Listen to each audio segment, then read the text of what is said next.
ఈ ఏడాది ఎండలు ఎందుకిలా మండిపోతున్నాయి? అందరి మదిలోనూ ఇదే ప్రశ్న కదూ? ఉక్కపోతతో జనాలు అల్లాడిపోతున్నారు. సరే, ఇంతకీ దీని వెనుక ఉన్న అసలు కారణాలేంటో ఈరోజు వివరంగా చూద్దాం. సింపుల్గా చెప్పాలంటే ఈ తీవ్రమైన వేడికి రెండు కారణాలు. ఒకటి, ప్రకృతిలో సహజంగా జరిగే కొన్ని మార్పులు. దానికి తోడు రెండోది మన చర్యలు. ఈ రెండూ కలిసే మనల్ని ఇలా ఉక్కిరిబిక్కిరి చేస్తున్నాయన్నమాట. ముందుగా మనం ప్రపంచవ్యాప్తంగా జరుగుతున్న మార్పుల గురించి మాట్లాడుకుందాం. అంటే మన భూమి, సముద్రాల్లో వస్తున్న మార్పులు ఈ వేడికి ఎలా కారణమవుతున్నాయో అర్థం చేసుకునే ప్రయత్నం చేద్దాం. ఇందులో మొదటిది మనందరికీ బాగా తెలిసిన పేరు గ్లోబల్ వార్మింగ్. అంటే కార్బన్ డయాక్సైడ్ లాంటి కొన్ని వాయువులు మన భూమి చుట్టూ ఒక దుప్పటిలా ఏర్పడిపోయాయి. దీనివల్ల సూర్యుడు వేడి భూమి మీదకొస్తుంది కాని తిరిగి బయటకు వెళ్లలేక ఇక్కడే చిక్కుకుపోతుంది. ఫలితంగా ఏటేటా మన భూమి ఉష్ణోగ్రత మెల్లమెల్లగా పెరుగుతూనే ఉంది. ఇది నిదానంగా జరుగుతున్న ప్రక్రియ అయినా దీని ప్రభావం మాత్రం చాలా తీవ్రంగా ఉంటోంది. ఇక రెండోది ఎల్ నీనో. ఇది చాలా కీలకమైనది. ఇది ఒక రకమైన వాతావరణ మార్పు. పసిఫిక్ మహాసముద్రంలో నీళ్లు అసాధారణంగా వేడెక్కినప్పుడు దాని ప్రభావం ప్రపంచవ్యాప్తంగా వాతావరణంపై పడుతుంది. ముఖ్యంగా మన భారతదేశంపై దీని ఎఫెక్ట్ చాలా ఎక్కువగా ఉంటుంది. టెంపరేచర్లు ఒక్కసారిగా పెరిగిపోతాయి. అంటే గ్లోబల్ వార్మింగ్ అనేది నెమ్మదిగా కాలుతున్న నిప్పు అనుకుంటే, ఈ ఎల్ నీనో ఆ నిప్పు మీద పెట్రోల్ పోసినట్టు పనిచేసిందనమాట. అందుకే ఈసారి వేడి ఇంత భరించలేనంతగా ఉంది. సరే, ఆ గ్లోబల్ విషయాలు పక్కన పెడితే ఇప్పుడు మన కళ్ల ముందు మన చుట్టూ జరుగుతున్న మార్పుల గురించి చూద్దాం. వీటిపై మన చర్యల ప్రభావం నేరుగా ఉంటుంది. మొట్టమొదటిది అడవుల నరికివేత.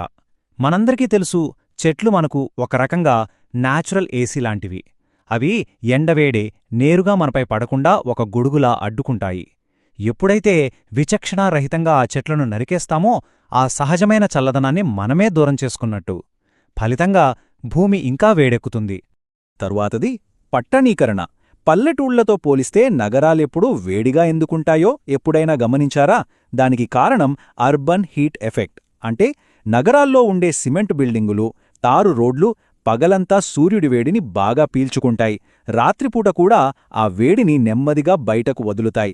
దీంతో సిటీలు నిప్పుల కొలిమిలా మారిపోతున్నాయి. ఈ తేడా ఏంటో ఇక్కడ మనకు చాలా స్పష్టంగా కనిపిస్తుంది గదూ? ఒకవైపు పల్లెటూళ్ళు, అక్కడ పచ్చదనం, ఖాళీ స్థలాలు ఎక్కువగా ఉండటం వల్ల వాతావరణం సహజంగానే చల్లగా ఉంటుంది. మరోవైపు నగరాలు, ఇక్కడంతా కాంక్రీట్ జంగిల్. ఈ నిర్మాణాలు వేడిని పట్టి ఉంచుతాయి. అందుకే మనకు సిటీలో ఉక్కపోత ఎక్కువగా ఉంటుంది. ఇక మనం ఈ వేడి పజిల్లో ఆఖరి ముక్క దగ్గరికి వచ్చేశాం. అదే వర్షపాతం. దీంతోపాటు ఈ పరిస్థితి ఎంత సీరియస్గా ఉందో చెప్పే ఒక వాస్తవాన్ని కూడా ఇప్పుడు చూద్దాం. ఈ సంవత్సరం చాలా ప్రాంతాల్లో సరైన టైంకి వర్షాలు పడలేదు. కొన్ని చోట్ల అసలే పడలేదు. వర్షాల్లేకపోతే ఏమవుతుంది? నేలలో ఉన్న తేమ మొత్తం ఆవిరైపోతుంది. భూమి పొడిబారిపోతుంది. పొడిగా ఉన్న నేల వేడిని ఇంకా ఎక్కువగా గ్రహిస్తుంది. దీంతో వాతావరణం మరింత వేడెక్కుతుంది. ఇప్పుడు ఈ విషయం కాస్త జాగ్రత్తగా గమనించండి.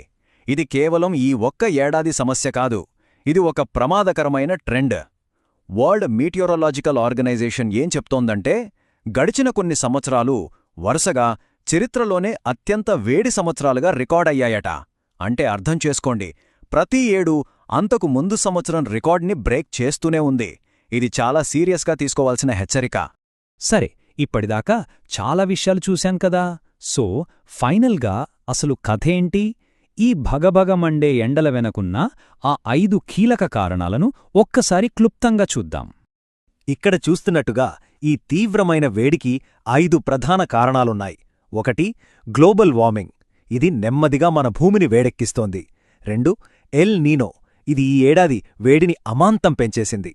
3, అడవుల నరికివేత. మన సహజమైన కూలింగ్ను ఇది దూరం చేస్తోంది. 4, పట్టణీకరణ. ఇది నగరాలను హీట్ ఐలాండ్స్గా మార్చేస్తోంది. ఇక 5వది వర్షపాతం తగ్గడం. ఇది ఉన్న వేడిని మరింత తీవ్రం చేసింది. ఈ 5 కలిసి ఈ పరిస్థితిని సృష్టించాయి. అయితే ఈ విశ్లేషణ మొత్తం మనల్ని ఒక పెద్ద ప్రశ్న దగ్గర వదిలేస్తోంది.